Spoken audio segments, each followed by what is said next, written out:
Attraverso l'audizione parlamentare che si è tenuta alla fine di dicembre dello scorso anno, abbiamo cercato di intervenire e di commentare la proposta di legge arrivata dal governo nella forma del decreto, quindi il decreto legge sicurezza energetica, cercando di veicolare alcuni concetti abbastanza semplici ma per noi molto chiari e molto importanti. Il primo, nel decreto legge è presente una forma di supporto ai soggetti energivori, quindi a quei clienti industriali che utilizzano nei propri processi produttivi molta energia elettrica in particolare. Ecco, questa misura è stata da noi commentata positivamente perché prevede che questo sostegno sia articolato attraverso contratti di lungo termine, e questo sicuramente è un aspetto per noi positivo, perché i CFD, i contratti per differenza, sono per noi uno degli strumenti fondamentali per spingere la decarbonizzazione. Abbiamo però chiesto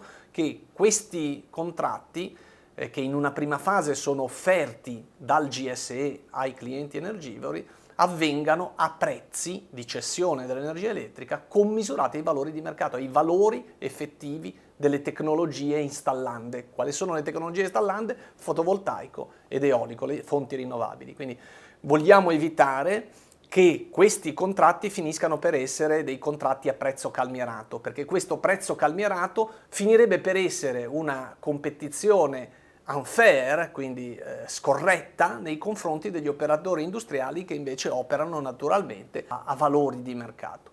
Seconda disposizione sulla quale ci siamo permessi di intervenire è quella relativa al nuovo onere introdotto a carico degli operatori che sviluppano rinnovabili a beneficio delle regioni italiane.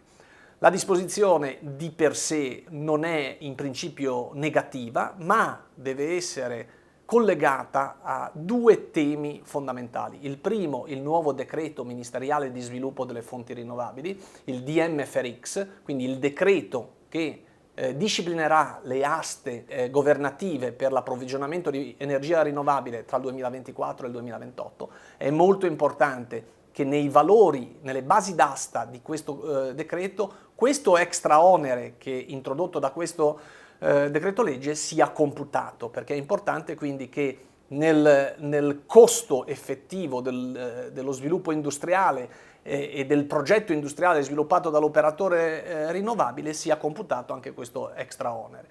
Altro elemento importantissimo è che questo onere, che poi significa nuove risorse per le regioni, sia destinato alle regioni effettivamente virtuose, non sia distribuito a pioggia, ma sia orientato, canalizzato, veicolato verso quelle regioni che meglio si performano sull'obiettivo di sviluppo delle fonti rinnovabili, quindi che rispettano il loro burden sharing. Ciascuna regione ha un obiettivo puntuale di sviluppo delle fonti rinnovabili da qua al 2030, è bene che queste risorse vadano alle regioni che rispettano quegli obiettivi e che invece non sia riconosciuto a chi sulle rinnovabili non fa nulla, non sviluppa e non tiene fede ai propri impegni. Terzo punto su cui ci siamo espressi in maniera chiara, diciamo così, de iure condendo, quindi sulle nuove disposizioni che possono essere introdotte nell'ambito del decreto legge.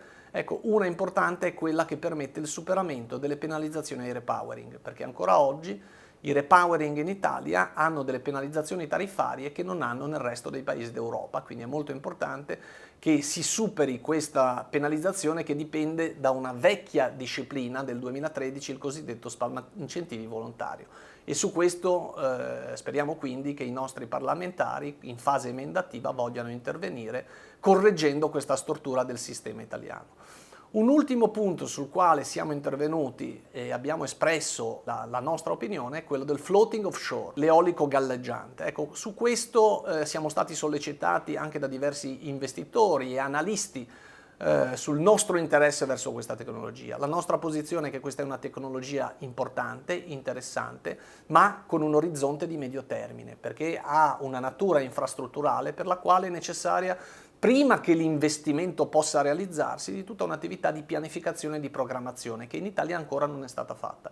Quindi è importante che ci sia una zonizzazione, che si facciano le infrastrutture anche dal punto di vista industriale che permetteranno a questi investimenti di realizzarsi, ma non lo riteniamo una priorità nel breve termine. Le priorità nel breve termine sono quelle di cui ho accennato prima, quindi l'emissione del decreto ministeriale cosiddetto FER-X e l'incentivazione delle tecnologie mature, quindi l'eolico onshore e il fotovoltaico utility scale.